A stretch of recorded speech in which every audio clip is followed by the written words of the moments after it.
Hello friends, அஸ்ஸலாமு அலைக்கும். Welcome to JJP சமையல்.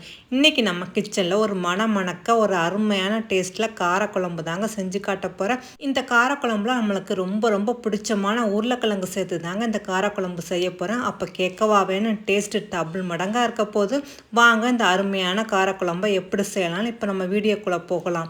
இப்போ இந்த காரக்குழம்பு செய்கிறதுக்கு நான் மண்சட்டி எடுத்துக்கிறேங்க. இதில் 3 டேபிள் ஸ்பூன் அளவு நல்லெண்ணெய் சேர்த்துக்கிறேன்.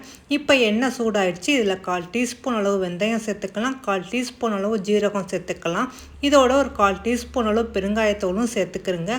இப்போ இதோட நான் சின்ன வெங்காயம் ஒரு 150 கிராம் எடுத்துக்கிறேன். நம்ம சின்ன வெங்காயத்தை 2 கட் பண்ணி நான் சேர்த்துக்கிறேங்க. இப்போ அதையும் சேர்த்துட்டு நல்லா வதக்கி விடுங்க. இப்போ இதோட ஒரு கொத்து கருவேப்பிலையும் சேர்த்துக்கலாங்க. கூடவே நான் ஒரு 10 பூண்டு பல்லையும் நான் எடுத்து அதை 2 கட் பண்ணி வச்சுக்கிறேன். இப்போ அதையும் சேர்த்துக்கிறேன். இப்போ பூண்டு வெங்காயம் கொஞ்சம் நேரம் நல்லா வதங்கட்டுங்க. இப்போ வெங்காயம் கலர் நல்லா சேஞ்ச் ஆகிடுச்சு. இப்போ இதோட நம்ம கட் பண்ணி வச்சுக்கிற உருளைக்கிழங்கு சேர்த்துலாம். நான் ஒரு மீடியம் சைஸ் உருளைக்கிழங்கா 2 உருளைக்கிழங்கு எடுத்து சேர்த்துக்கிட்டேங்க. இது ஒரு 200 கிராம் அளவு இருக்கும். இப்போ அதையும் ஒரு மீடியம் சைஸ்லேயே கட் பண்ணி சேர்த்துக்கிறேங்க. இப்போ இதுக்கு தேவையான அளவு உப்பும் சேர்த்துக்கிறேங்க. சேர்த்துட்டு இந்த எண்ணெயில் இந்த உருளைக்கிழங்கு ஒரு 2 நிமிஷம் நல்லா வதங்கட்டும். இது வதங்கின பிறகு நம்ம அரைச்சி வச்சுக்கிற தக்காளி பேஸ்ட்டு சேர்த்துக்கலாம். நான் 2 தக்காளி எடுத்து நான் அரைச்சி வச்சு சேர்த்துக்கிறேன். நம்ம தக்காளி பழம் நல்லா பழுத்த பழமாக நல்லா ரெட்டாக இருந்துச்சாக்க நம்ம குழம்பு நல்லா திக்காகவும் இருக்கும், பார்க்க நல்லா கலர்ஃபுல்லாகவும் இருக்குங்க. இப்போ தீயை மீடியம் ஃப்ளேம்லேயே வச்சு இந்த உருளைக்கிழங்கை வேக வச்சுக்கலாங்க. இப்போ இந்த உருளைக்கிழங்கு ஒரு பாதி அளவு வேகட்டுங்க. நம்ம மூடி போட்டு மூடி வச்சிடலாம். அப்பப்போ இந்த மூடியை ஓப்பன் பண்ணி நல்லா உருளைக்கிழங்கை மிக்ஸ் பண்ணி விடுங்க. இப்போ உருளைக்கிழங்கு நல்லா பாதி அளவு வெந்துருச்சு. இப்போ இதோட நம்ம மசாலா பொருட்களை சேர்த்துக்கலாம். நான் 1/4 டீஸ்பூன் அளவு மஞ்சத்தூள் சேர்த்துக்கிறேன். 1 டீஸ்பூன் அளவு நான் மிளகாய்த்தூள் சேர்த்துக்கிறேன்.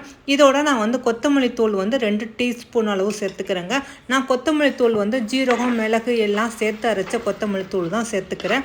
இப்போ அதையும் சேர்த்துட்டு நல்லா மிக்ஸ் பண்ணி விடுங்க. இந்த மசாலா ஒரு 2 நிமிஷம் அந்த எண்ணெயிலே நல்லா வதங்கட்டுங்க. இப்போ இந்த மசாலா நல்லா வதங்கணுன்னா இந்த குழம்புக்கு தேவையான அளவு தண்ணி சேர்த்துக்கலாம். நான் 2 கப் அளவு தண்ணி சேர்த்துக்கிறேன். இப்போ உப்பு போதுமான்னு செக் பண்ணி பார்த்துக்கிறேங்க. இப்போ மூடி போட்டு நல்லா அந்த குழம்பை கொதிக்க விடலாங்க. நம்ம மீடியம் ஃப்ளேம்லேயே வச்சு இந்த குழம்பு நல்லா கொதிக்க விடலாம். இப்போ நம்ம உருளைக்கிழங்கு நல்லா வெந்துருச்சு, குழம்புமே கொஞ்சம் திக்காயிடுச்சுங்க. இப்போ இதோட ஒரு பெரிய சைஸ் நெல்லிக்காய் அளவு புளி எடுத்து ஊற போட்டு வச்சுருந்தேன். அதை நல்லா கரைச்சி இதோட நம்ம சேர்த்துடலாம். புளி தண்ணீரை சேர்த்துட்டு ஒரு 5 நிமிஷம் இது நல்லா கொதிக்க விடலாங்க. இப்போ மூடி போட்டு மூடி வச்சுட்டு ஒரு 5 நிமிஷம் நல்லா கொதிக்க விடுங்க. இப்போ அவ்வளோதாங்க, மணக்கிற சூப்பரான டேஸ்ட்டாக நம்மளோட காரக்குழம்பு ரெடி ஆயிடுச்சு. இந்த காரக்குழம்பை ஊற்றிக்கிட்டு சாதத்தோடு சேர்த்து சாப்பிடும்போது சைடிஷ் எதுவுமே தேவையில்லைங்க.